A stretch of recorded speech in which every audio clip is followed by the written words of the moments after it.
This week, it's all been about recovery.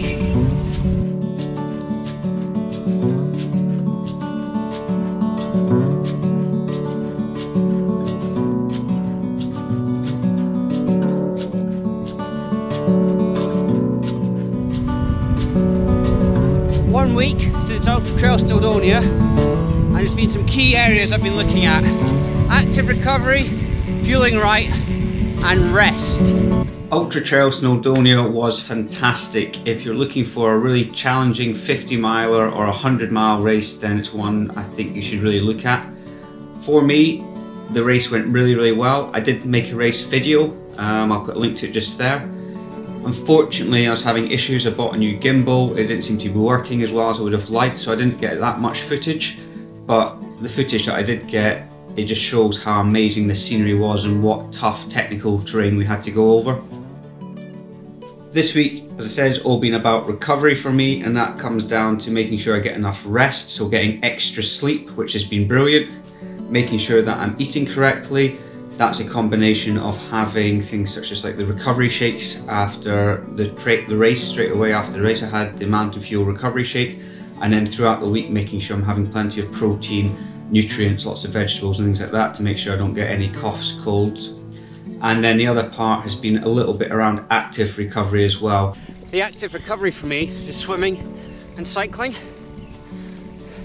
Doing triathlon, it means that actually on a recovery week I can spend a bit more time on the two disciplines which I definitely don't spend enough on as I prioritise the running for the ultramarathons.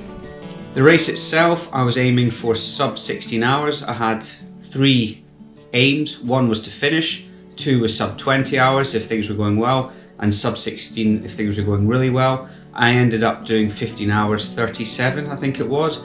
Really happy with how it went. I wasn't feeling great actually for most of the race. I did have some cramp, which I was a little bit disappointed with, and my legs weren't feeling great from the start, but the fact I was able to maintain a reasonable pace was good.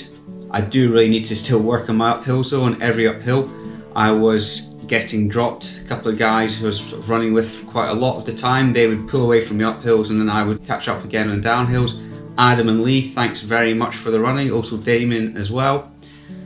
But overall, really happy with how it went, and great preparation ahead of Lavaredo. That's the cycle done. So the other key part of my recovery is making sure that I'm fueling correctly. So that means now getting a recovery shake within sort of 10-15 minutes of finishing, and making sure that I then rest up properly as well for the rest of the day.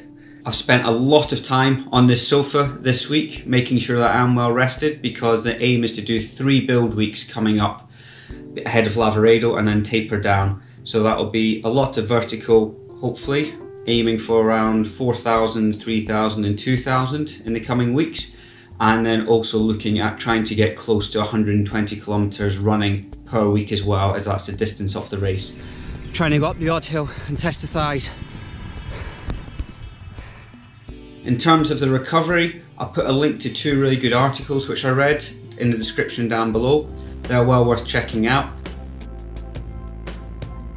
Just a short video this week, as I know that some of you were keen to find out how the race went. In the coming weeks I will be doing more about the training and specifics that what I'm doing for Lavaredo, so make sure you subscribe to the channel so you don't miss those. And now I think it's back to the sofa and watching more TV. It's a tough life all this running.